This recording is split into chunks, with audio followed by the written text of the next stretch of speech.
દહેગામ પોલીસે બળાત્કાર અને પોક્સો એક્ટ હેઠળના ગંભીર ગુનામાં 3 વર્ષથી ફરાર આરોપીને આખરે ઝડપી પાડ્યો છે। પોલીસે આરોપીને પકડવા ફિલ્મી સ્ટાઇલમાં અનોખું ઓપરેશન પાર પાડ્યું। પોલીસની ટીમે આરોપીને પકડવા માટે શાકભાજી રમકડા, કટલરી અને ફુગ્ગા વેચનારનો વેશ ધારણ કરી ઝડપી પાડ્યો। આરોપીએ સગીરાને લાલચ આપીને દુષ્કર્મ આચર્યું હતું, જે બાદ આરોપીને અમદાવાદની જેલમાં મોકલી દેવાયો હતો। आरोपी जामीन पर छूटीने छूटक मजूरी करतो हतो। पोलीसने जाण थता आरोपी पर वॉच राखीने धरपकड़ करी। आरोपी મહેસાણા जिला टीवी रोड पर रहे छे, नाम बदलीने वेश बदलीने रहे छे। पुलिस धनपाल ने મહેસાણામાં अलग अलग वेश धारीने शाकभाजीना व्यापारी तरीके अने कोई बीजी लारी गल्लानी व्यापारी तरीके रोड पर वेश धारीने वॉच राखीने आरोपीने धरपकड़ करवामां आवेल छे।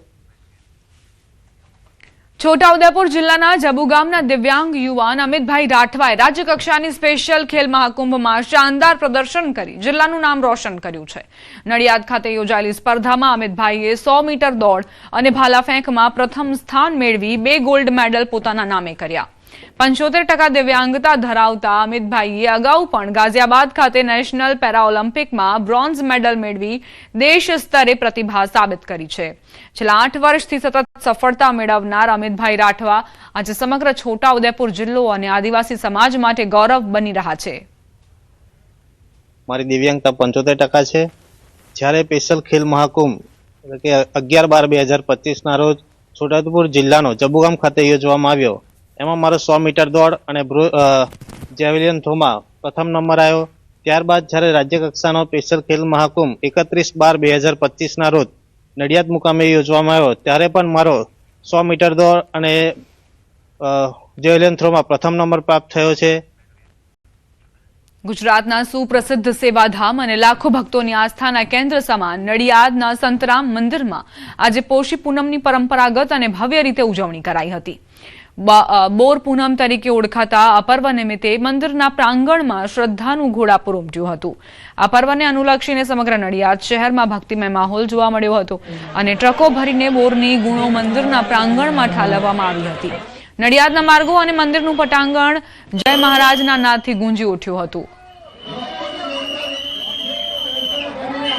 બાળક બોલતું ન હોય એના માતા પિતા અહીંયા ટેક રાખે છે કે મારું બાળક બોલતું થશે તો હું અહીંયા બોર આવીને ઉચ્ચારીશ અને બાળક બોલતું થઈ જાય છે અને માતા પિતા શ્રદ્ધાપૂર્વક બોર ઉચ્ચારવા આવે છે। આજે પોષી પૂનમના દિવસે બોર ઉચ્ચારવાનો મહિમા છે અને એ મહિમા એટલા માટે છે કે પોતાનું બાળક જો બોલતું ના હોય અથવા તો તોતડું બોલતું હોય તો આ બોર ઉચ્ચારવાથી એ બાળકની અંદર એક જ વર્ષની અંદર એ ફેરફાર આવે છે અને એ બાળક બોલતું થઈ જાય છે। આજે અહીંયા સંતરામ મહારાજના આશીર્વાદથી અહીંયા સૌ ઉપસ્થિત સૌ નગરજનો અને આજુબાજુના વિસ્તારના તમામ દેશમાં ગુજરાતમાંથી આવતા તમામ આશીર્વાદ લેતા સૌ આજે પોષી પૂનમના દિવસે બાધા પૂરી કરતા હોય છે। દત્તાત્રેય અવતાર સંતરામ મહારાજ આજથી 196 વર્ષ પહેલા અહીંયા સમાધિસ્થ થયા હતા। એ પહેલા એમણે કોઈ બાળક બોલતું ન હતું અને એના વાલીને બાળકને બોલતું કરવા માટે બોરા ઉચ્ચારવાની બાધા આપી હતી અને એ બાળક બોલતું થયેલું।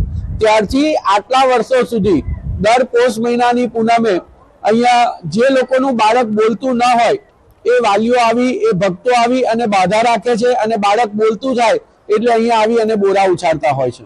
અને અમે નવસારીથી આવ્યા છીએ। મારો દીકરો બોલતો નહીં હતો, 4 વર્ષનો થયો તોય પણ અમે અહીંયા સંતરામ મહારાજની બાધા લીધી તો આજે 7 વર્ષનો થયો તો બોલતો થઈ ગયો છે। તમારી કોઈ પણ મનોકામના હોય, જો તમે સાચી શ્રદ્ધાથી તમે કોઈ પણ અહીંયા મનોકામના રાખો છો યા બાધા રાખો છો તો તમારી દરેક મનોકામના અહીંયા પૂર્ણ થાય છે। ગિરનાર પર બિરાજમાન માં અંબે માતાજીના પ્રાગટ્ય મહોત્સવની ઉજવણી કરાઈ। જગતજનનીના દર્શને ભક્તોનું ઘોડાપુર ઉમટ્યું હતું।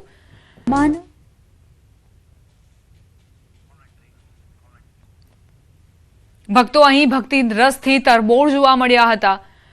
ગિરનાર પર બિરાજમાન માં અંબે માતાજીના પ્રાગટ્ય મહોત્સવની ઉજવણીમાં નાના બાળકોથી માંડીને વડીલો સૌ કોઈ સહભાગી થયા। અને આ મહોત્સવમાં ઉજવણી કરી. જગતજનનીના દર્શને ભક્તોનું ઘોડાપુર ઉમટ્યું હતું. આ આકાશી દ્રશ્યો આપ જુઓ અને ઘરે બેઠા બેઠા જ માતાજીના દર્શન કરો. મહિનાની પૂનમ અને માતાજીનો પ્રાગટ્ય દિવસ છે, તો હું રાજકોટથી જુનાગઢ માતાજીના અભિષેક માટે આવી છું. છેલ્લા હું 5 વર્ષથી હર વખત માતાજીના प्रागट्य દિવસે હું આવું જ છું. आज माता का जन्मदिन है, हम हर साल यहाँ आते हैं और बहुत अच्छा लगता है. आप ये दर्शन करके नीचे ही आए हैं. ગિરનાર ખાતે અંબાજી મંદિર એટલે પરા પૂર્વથી શ્રી કૃષ્ણ ભગવાનના કુળદેવી તરીકે પણ આ પ્રખ્યાત મંદિર છે અને આખા વર્ષ દરમિયાન લાખો ભાવિકો એમની શ્રદ્ધા અને આસ્થાથી અહીંયા દર્શન કરીને એમની મનોકામના પૂર્ણ કરવા માટે મા પાસે આશીર્વાદ માંગવા આવે છે. આજ પોષ સુદ પૂર્ણિમા માતાજીનો પ્રાગટ્ય દિવસ. અમારા ગુરુજીઓની પરંપરા મુજબ, અહીંના મહંતશ્રીઓની પરંપરા મુજબ આજ માતાજીના જન્મદિવસ નિમિત્તે માતાજીને સવારે શણગાર, તે પછી માતાજીના શ્રી સૂક્તથી પાઠ, તે પછી માતાજીનો હવન, ધજા ચડાવવાનો અને તે પછી માતાજીને મહાપ્રસાદનો ભોગ ધરી અને તે પછી આરતી કરીને આવનાર યાત્રિકોને બધાઈને મહાપ્રસાદનો ભોગ દેવાનો.